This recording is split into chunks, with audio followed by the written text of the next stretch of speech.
When we compare Poland to Greece or Egypt, it seems like a fairly young country. But is it though? The history of Poland spans over thousands of years, from medieval tribes, Christianity, monarchy, through golden years, expansion and becoming one of the largest powers in Europe, to its collapse, partitions, 2 world wars, communism and restoring of democracy. Hi, my name is Damian Urbańczyk, and in this episode of Checkout Time, we're going to dig deep to find some interesting facts about Poland. Let's start with Biskupin.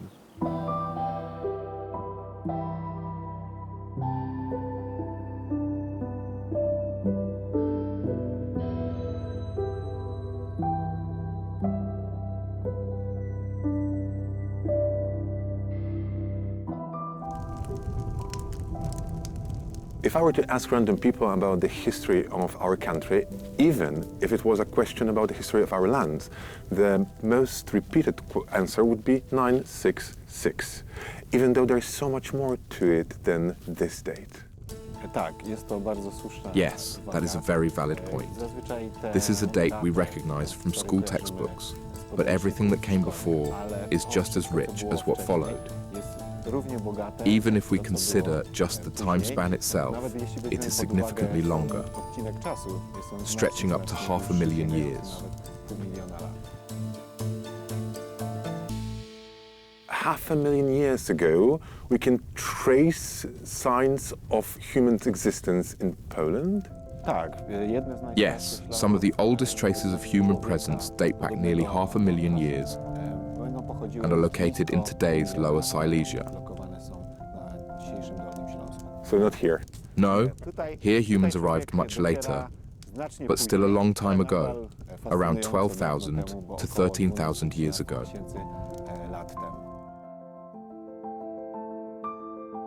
Biskupin as a settlement is a place where you can go through different periods. How did the life of average people look like here? It was certainly not as easy as we might imagine from romanticized visions of the past. The communities inhabiting the settlement were primarily farmers and herders, so they spent a great deal of time cultivating crops in their fields and raising animals on pastures.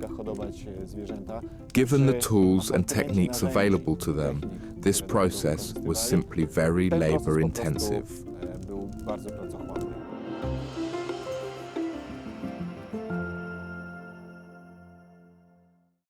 This is all reconstruction, yeah? So walk me through your process of creativity. The uniqueness of the Biskupin site and the reason it is so well known and exceptional lies in the fact that archaeologists encountered very well preserved wood. It has been dated to around 2,700 years ago and has survived in remarkably good condition, allowing archaeologists to reconstruct the settlement. Every wooden element, including floors, details of wall construction, entrance formations, hearth designs, was clearly visible in what archaeologists uncovered while excavating the cultural layers underground. Welcome to the real estate market in 737 BC, which is exactly 2,762 years ago. I would like to show you this lovely wooden property, appropriate for a multi-generational family of 8 to 10 people. Lovely and comfortable 80 square meters. Here you can park a horse or a goat, multi-generational family and multi-purpose space for all of them. Here we have a fireplace. As you can see, the ventilation is quite limited, so you can suffocate, but at least it's warm. If you are bored, you can use this loom in order to weave something to dress. Here you have a lovely and comfortable bedroom No quilt, but there is some hay. 8 people fit perfectly.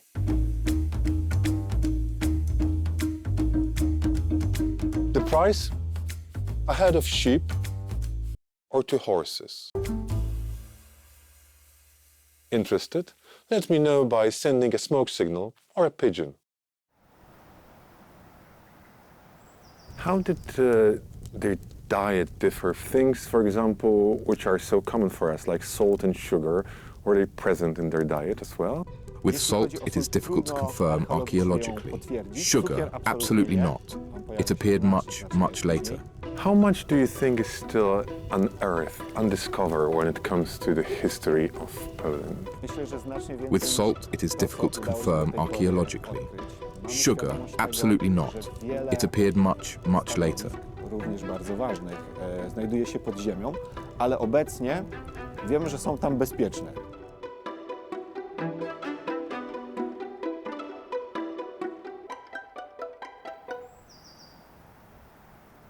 Knowledge about the earliest human history in these lands is quite limited. Few written ancient and medieval sources are available, and they never reach back this far. So research mainly depends on archaeology, and it unveils such beautiful places like Biskupin and such interesting facts like this one about people from Biskupin not having sugar. Well, and it got me thinking, so when did sugar come into picture in Poland? Let's find out.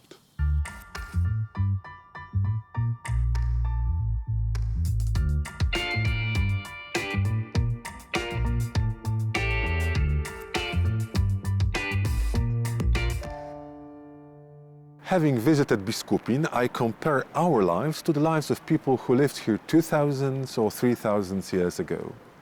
All those little things that we take for granted that weren't accessible for them. Take sugar, for instance. It was introduced to Europe after the Indian campaign of Alexander the Great in 325 BC. And it was so expensive that it wasn't accessible for the common people. For example, at the royal court of Władysław Jagiełło, it was used only by the king. Everything changed at the beginning of the 19th century, where the first sugar factory producing sugar from sugar beetroots was opened in Poland. And right now, I'm going to show you a factory which was opened at the end of the 19th century and houses an industrial hotel.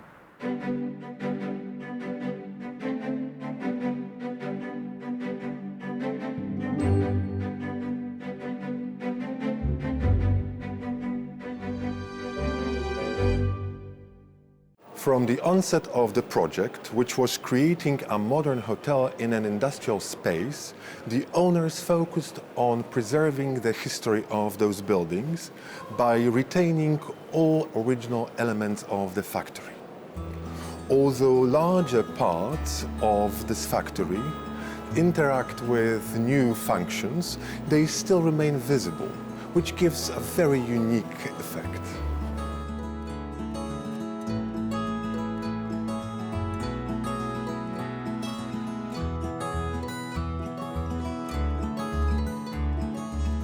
How important was sugar in lives of people before the First World War?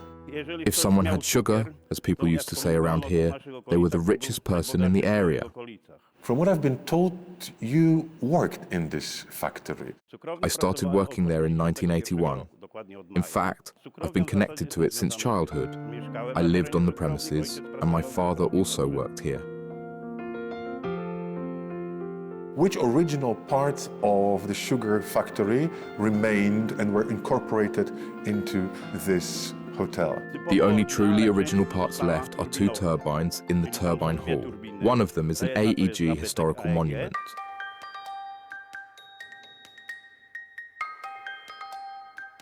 The Turbine House restaurant offers a unique dining experience surrounded by historical industrial machines. In the middle of the restaurant, you can admire 2 antique turbines that used to provide electricity for the entire factory. This used to be the heart of this place, and right now it is a focal point of the design, combining historical industrial past with modern design.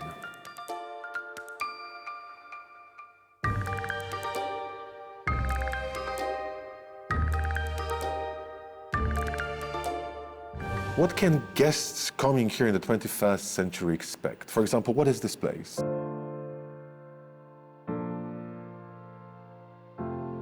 Right now, we are in what is called the library, but this used to be the mechanical workshop. The machine standing in the hall used to be here in the workshop. Nowadays, architects have elegantly named it a library, meaning it houses all the objects that the scrap collectors didn't manage to take. These were retrieved and displayed so hotel guests can see the tools and equipment once used for production.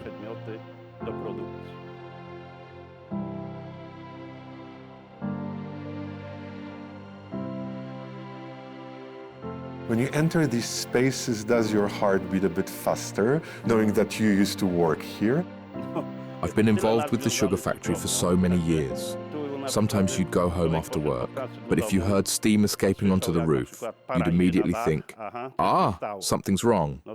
So you'd get dressed and rush back to the factory to fix the issue. That's how deeply connected we were to the sugar factory.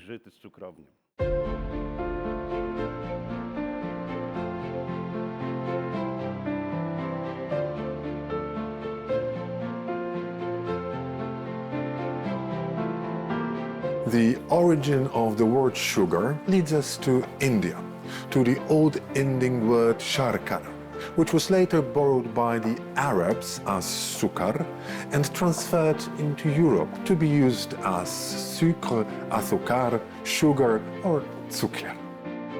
But no matter how it is called, important fact is that it was produced here, in the factory behind me to be exact. And it was transferred through this junction on this conveyor belt to the warehouse, which right now houses a restaurant and a swimming pool.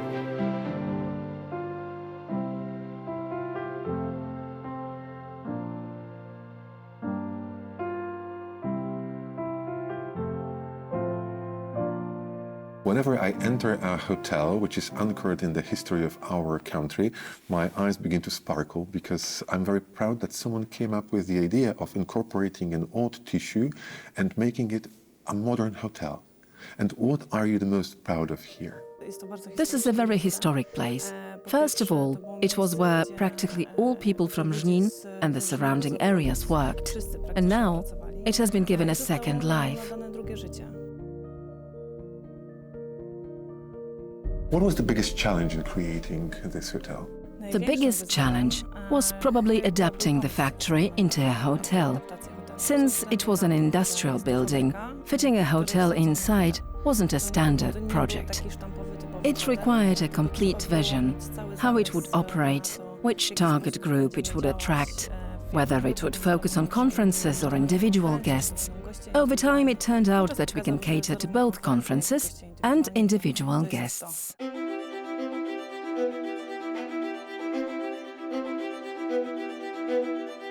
In 1747, a German chemist, Andreas Markgraf, discovered that sugar beetroots contain sucrose, the same sugar as that of the sugar cane. And that was the date that initiated the production of sugar in Europe, and that was a discovery which I blame for my addiction to sweets all over the world. Sucrose, or in Polish Sacharoza, is the name of this restaurant, which contains many parts of the original sugar factory. Well, maybe they're not from 1747, but definitely from the beginning of the 19th century.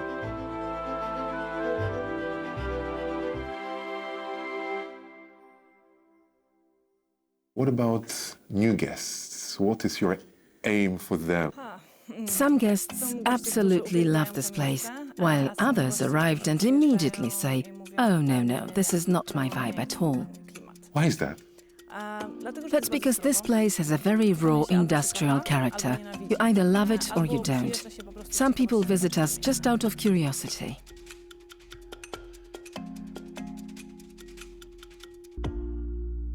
To help you grasp the atmosphere of this place, let me use this as an example. It used to be a part of a factory producing sugar. And now it is a part of a modern hotel. And its presence here is still justified, although its purpose has changed. This is what I call the recycling with a capital R.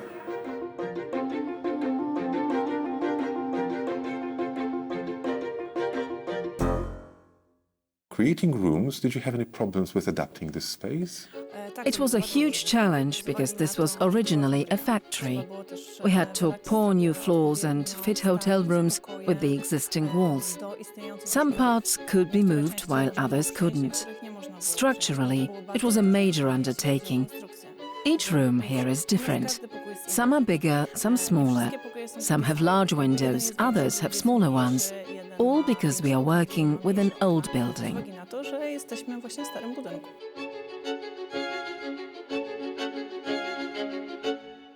Up to 1,000 workers would work in this factory 100 years ago, which is a considerably large amount when you compare it to 250 employees taking care of guests staying in 310 rooms, making their stay an unforgettable experience. And yet, the spirit of factory is still visible, for example, in this duplex suite.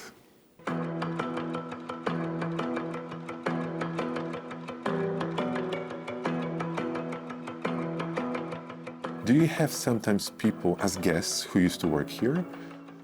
Yes, very often. Mostly people from Żnin and the surrounding areas. On opening day, the restaurant was completely surrounded by people. Around 1 p.m., a line of 20-30 people had formed because everyone wanted to get inside and see this place. They were surprised by how much the factory had changed. Yet, at the same time, how many original elements remained and were creatively repurposed in a completely new way.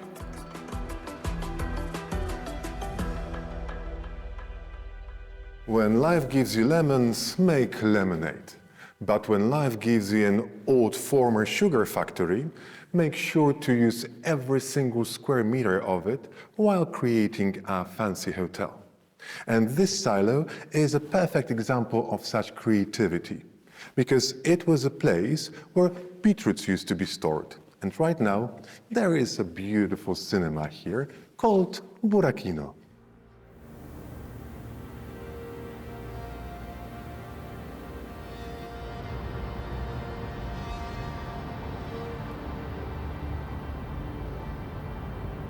Creativity of human race still amazes me. Everything that you see around me was built thanks to one thing, sugar beetroot. And now I'll show you the way it got here.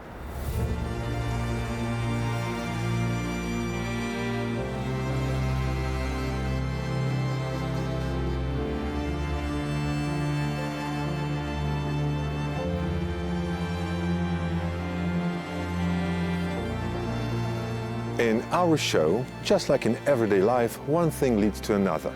Although sometimes, at a first glance, the connection might not be so obvious. Because how to link sugar with narrow gauge railway? Well, there's only one way to find out.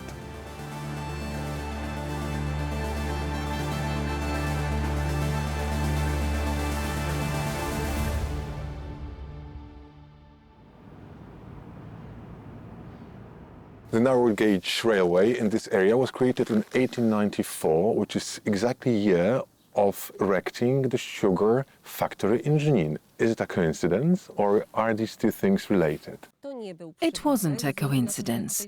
Since the local lands were rich in agricultural products, such as sugar beets, people needed a safe way to transport them. It was difficult to deliver the sugar beets with carts, because the wheels would often break.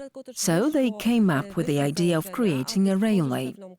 Since the area was challenging for engineering work, due to the large number of lakes, swampy lands and hills, it wasn't possible to build a standard railway.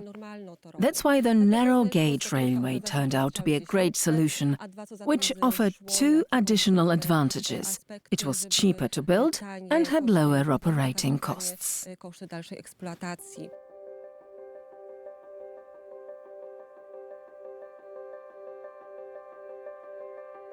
Since James Watt developed in 1769 a reciprocating engine capable of powering a wheel, the world sped up.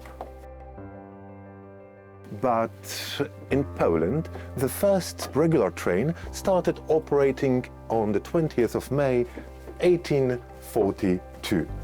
But since then, train engineers decided that it would be cheaper and more convenient to create a narrow gauge railway in some difficult areas. This is once again an example of humans' ingenuity influencing not only industry but also lives of regular people. I believe it was one of the narrowest railways because it was, I believe, 600 millimeters gauge railway. This is the narrowest of the narrow gauge railways in Poland. A standard gauge railway wouldn't fit into these hilly and swampy areas at all. Was the main purpose of this railway transporting only crops like sugar, beetroot?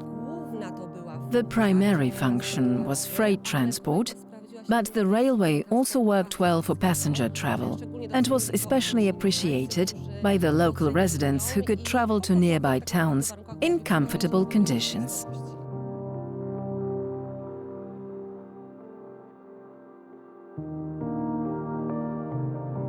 Who would have thought that the root of a plant called sugar beet would change not only our taste, but the entire area where it was grown?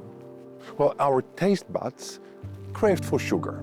The production of sugar required a factory, and the factory needed a railway. And the railway introduced this region to the 20th century.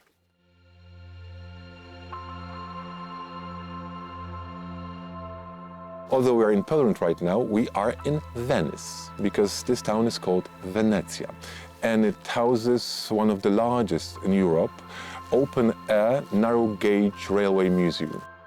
The open-air museum is one of the largest of its kind in Europe. We have not only steam locomotives, but also wagons, cradle carts, a signalman's booth, and various hand-operated or motorized rail cars. Over 70 exhibits.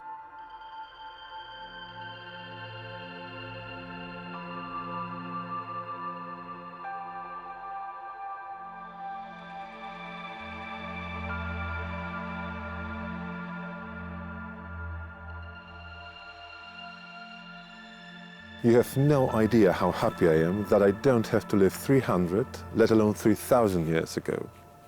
Life wasn't easy then, and I wouldn't have access to my two biggest weaknesses, sugar and traveling. Sugar was very expensive and thus unavailable, and traveling took forever, so I wouldn't have a chance to show you the beauty of Poland.